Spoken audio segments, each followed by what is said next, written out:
I've always loved history, and I've always loved trains. You can imagine when I checked into the Fort Wilderness cabins the first time and saw this painting, my curiosity was aroused. I never went to Disney when I was a kid, so I didn't know anything about the train. And then, after finding Disney postcards like this, you know I had to know more. But it turns out, there used to be a train that ran all the way around the Fort Wilderness campground, and there are places you can still find remnants of it. What I didn't know is I'd seen remnants of the train every time I went to pick up my son after work.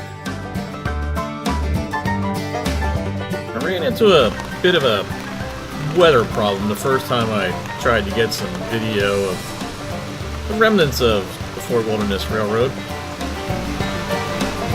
And I knew it called for an entirely new game plan and a lot more research. So here's where I'm going to do something I don't usually do. I'm going to recommend a book. It's The Fort Wilderness Railroad by David Leapart, and also the 2 companion books on the photo galleries and art galleries of the railroad also. They are absolutely the best place to start. I'm also going to recommend the website, fwrr.info. You can tell that this website is a true labor of love. Okay, so let's talk about the railroad itself. Historical background. I guess like all of Disney's railroads, this one just starts with Walt's love of trains to begin with. Well, most of the credit has to go to Walter Broggie Sr. for starting up the Fort Wilderness Railroad. You shouldn't ever discount Ward Kimball and Jerry Best. As a matter of fact, it was Ward Kimball's restored Olomana engine that turned out to be the inspiration for the Fort Wilderness Railroad. While I knew that Disney's railroad was based on the plantation railroads of Hawaii, I didn't really know how they got around before them. Fort Wilderness is kind of spread out, and I knew they had our own bus system that rode around the campground at the same time as the train, but if you wanted to get around also, you had the trams, just like they used in the Magic Kingdom parking lot. Could you imagine trying to relax with that much noise going on? The Fort Wilderness Railroad is based on the plantation railroads of Hawaii that they used to carry sugarcane in from the fields. But by 1959, they were almost all replaced by trucks. The train engines themselves were built by Meadow, a division of the Walt Disney Company, back in 1972. So don't be fooled when somebody tells you it's a 2/3 or 3/4 scale roadway. No, this is full size. This was the size the plantation railroads used to be. And naturally, the design and building of the train cars was left up to my favorite Imagineer, Bob Gurr. I mean, who else would come up with the idea of using Chevrolet Chevette disc brakes and school bus windows in the construction of a train? The Fort Wilderness Railroad started running in 1973 and featured prominently in a lot of its advertising. But due to a poorly engineered roadbed and problems with maintenance, the train stopped running in 1979. Now, even though it's brand new, I knew my jazzy 1450 wouldn't be what I needed for this trip. So I called up Scooter Vacations Orlando and rented the Dream. This would be the perfect vehicle for me to check out all those hidden spots where remnants of the railroad still exist. Now, the last time I tried this, rain really threw a damper on that trip and stopped me from getting where I needed to go. And for a while, it looked like Mother Nature again was going to stop me from getting out to start my exploration of the old railroad. But one phone call to the front desk got us the Disney horticulture people, and they sent a tree truck out. They made short work of it, so I was able to get moving again.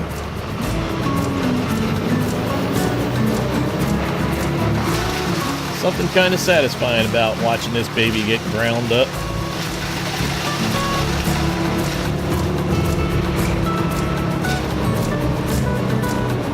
After the tree was removed as an obstacle at the cabin, I was able to start my trip, and I decided to start at the beginning. And you'll notice the X on the early photo here lines up perfectly with the X on this video. So, having placed on my pivot head video glasses, I started tracing the route. Now, you'll recognize the front of this building as being the bus loop, where you go to catch your buses to the theme parks and to Disney Springs. But did you realize the back was where the train used to run?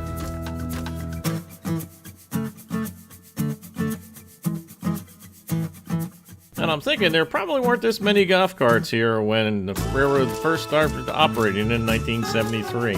But hey, I could be wrong.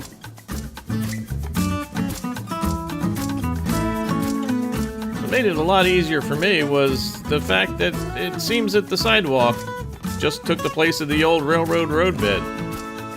It made it a lot easier to follow.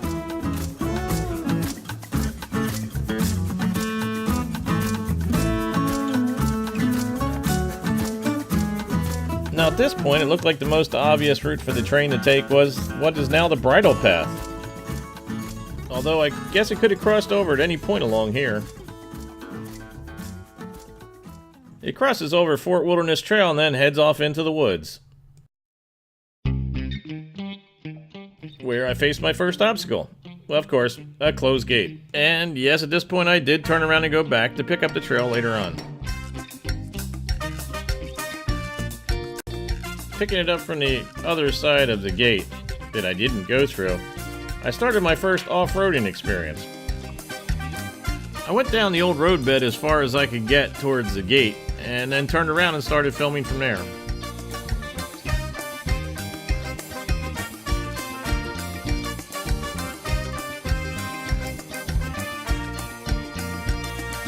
And as so often happens in Florida, it also started to rain at this point.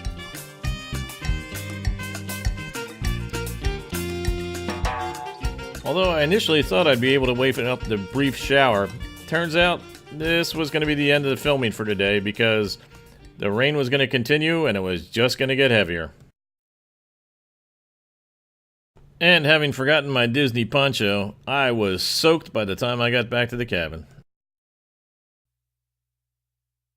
The next day I picked up right where I'd left off, crossing Peacock Pass into a beautiful, lush green lawn. I knew it would hold the weight because I'd seen a Reedy Creek fire truck parked out on that grass not a week ago. I mean, it's just a beautiful lawn. How bad can it be, right? I couldn't be 100% sure where the roadbed was. There were no remnants of it. There was no ballast laying about, no old tracks, just green grass.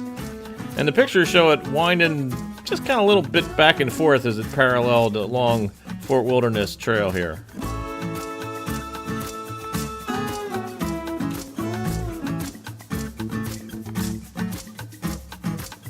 It was starting to get a little bumpier than I expected, too.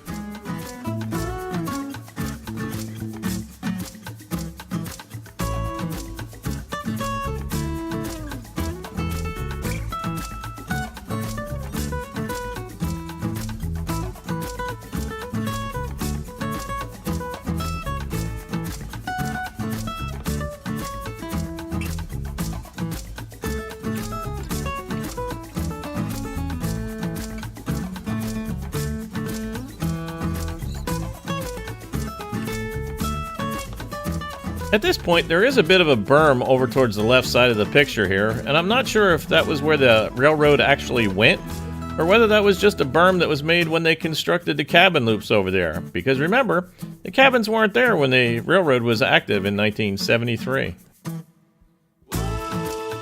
It was about here that I hit the first of the potholes. And I gotta admit, it did jar me a little.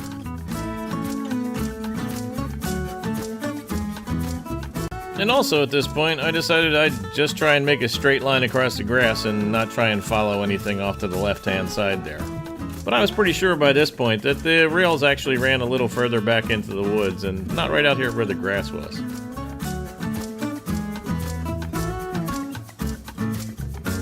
And this little bridge, obviously a remnant of the railroads, was one of my first clues.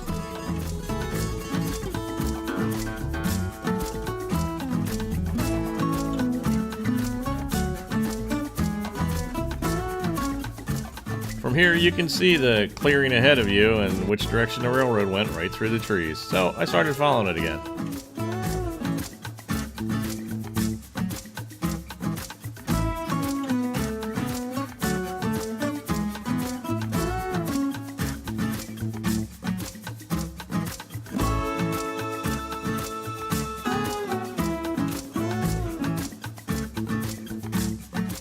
It was a pretty clear route northbound, following along Fort Wilderness Trail.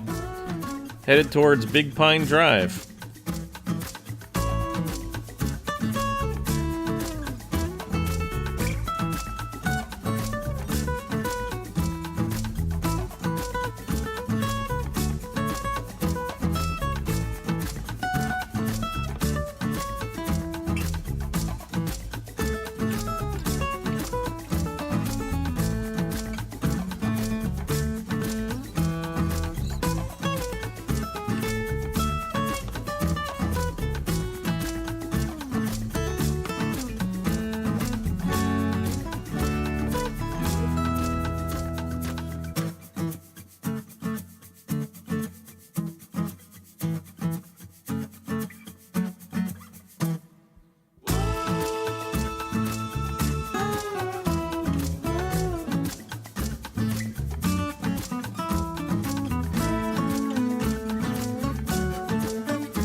And after crossing over Big Pine Drive, I'd be able to pick up with a regular sidewalk again.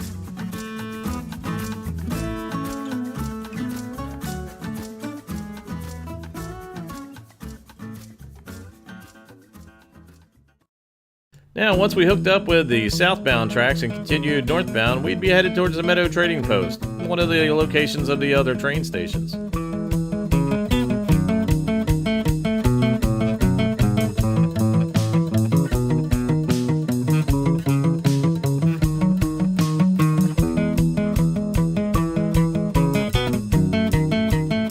Its original configuration, this is where we would have hooked up with the southbound train and start making a loop towards the northbound, but with the building of the new Outpost check-in, they sent the trains down that way instead. This was also the location of the front depot, one of two of the original depots, the other one being the settlement.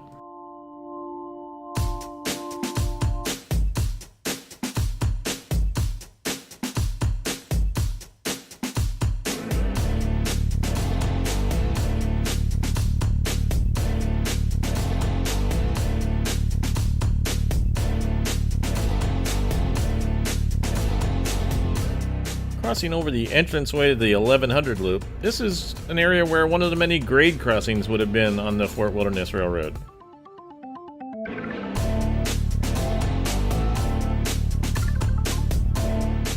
And continuing along our parallel of Fort Wilderness Trail, we would have eventually ended up here at the Meadows Trading Post. And from the photos in David's book, it looks like it dropped you off right at the front door. Now, it's not that far from the Meadows Trading Post to the crossover between the 700 and 800 loops, but that's going to have to wait for part 2 of this video. And in part 2 of this video, we're going to be using some vintage video thanks to Sue Ward that'll run along the same path that we took when we were looking for the remnants of the Fort Wilderness Railroad. Hey, and don't forget to order David's books from Amazon. And when you do, send him an email. Tell him you saw it on As Bob Sees It. If you like the video, why don't you go ahead and subscribe? And when you do subscribe, don't forget to click on that bell icon. That way you'll be notified the next time I upload a video. Thanks for watching, and I'll see you on part 2 of this side trip.